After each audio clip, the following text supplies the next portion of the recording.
Hello friends, welcome back to Radhika's kitchen. ఈరోజు మనం చేయబోయే రెసిపీ ఎన్నో పోషక విలువలున్న, వైటమిన్ సి చాలా ఎక్కువగా ఉన్న ఉసిరికాయ పులిహోర. ఈ పులిహోరని ఎలా చేస్తారో చూసేద్దామా? ముందుగా ఒక కప్పు బియ్యాన్ని పొడి పొడిగా వండి పక్కన పెట్టుకోండి. 3 ఉసిరికాయల్ని శుభ్రంగా కడిగి తీసుకోండి. ఇక్కడ నేను 3 ఉసిరికాయలు వాడుతున్నాను. మీరు కావాలంటే 4, 5 కూడా పెంచుకోవచ్చు.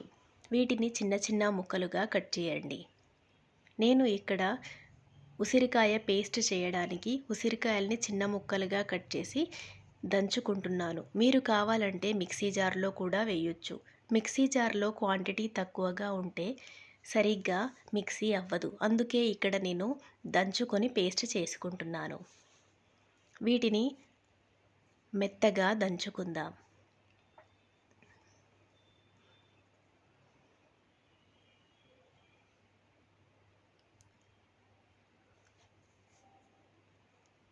ఈ విధంగా మెత్తగా దంచుకోండి.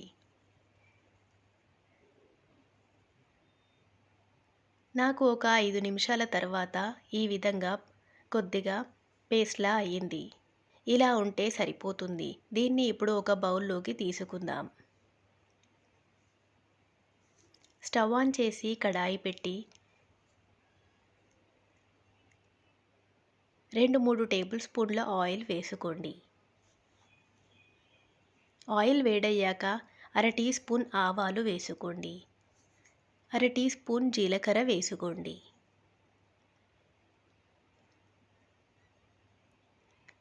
కొద్దిగా అల్లం వెల్లుల్లి చిన్న చిన్న ముక్కలుగా కట్ చేసి వేసుకోండి.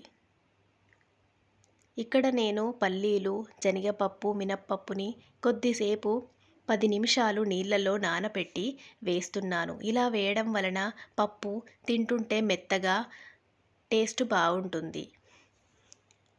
పప్పు గట్టిగా ఉండకుండా మెత్తగా ఉంటుంది.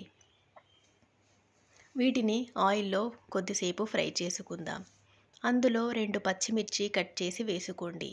కొద్దిగా కరివేపాకు వేసుకొని ఫ్రై చేసుకుందాం.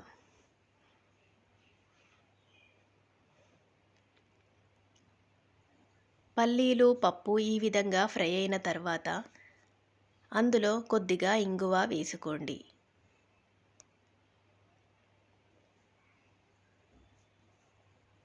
అర టీ స్పూన్ పసుపు వేసుకుందాం.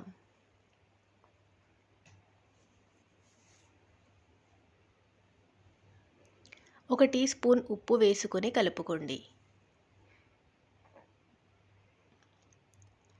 ఇప్పుడు ముందుగా మనం సిద్ధం చేసి పెట్టుకున్న ఉసిరికాయ పేస్ట్ వేసి బాగా మిక్స్ చేయండి. ఉసిరికాయ పేస్ట్ వేసినప్పుడు మంట చాలా తక్కువగా పెట్టుకోవాలి. లేకపోతే ఉసిరికాయలో ఉన్న పోషక విలువలు అన్నీ చచ్చిపోతాయి. ఆ తర్వాత మనం ముందుగా సిద్ధం చేసుకున్న రైస్ వేసి మిక్స్ చేసుకుందాం. బాగా కలుపుకోండి. మనం వేసుకున్న ఉసిరికాయ పేస్ట్ అన్నానికి బాగా పట్టేలా కలుపుకుందాం.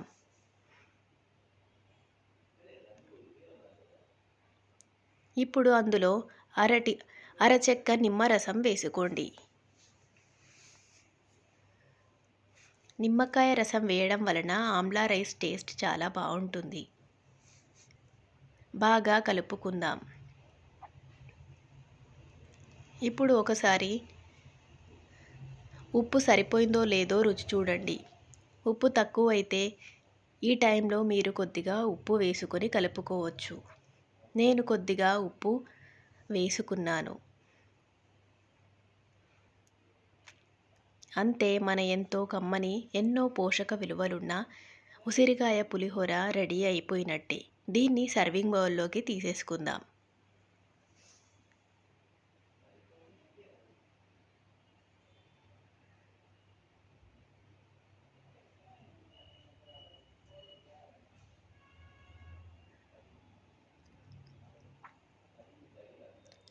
ఇక్కడ మన ఉసిరికాయ పులిహోర రెడీ అయిపోయినట్టే. చూసారు కదా, చాలా సింపుల్, చాలా ఈజీగా, చాలా తక్కువ ఇంగ్రీడియంట్స్తో క్విక్గా చేసేయచ్చు.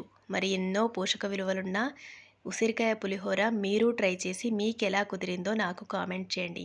మన ఛానల్‌ని సబ్స్క్రైబ్ చేయడం మర్చిపోకండి.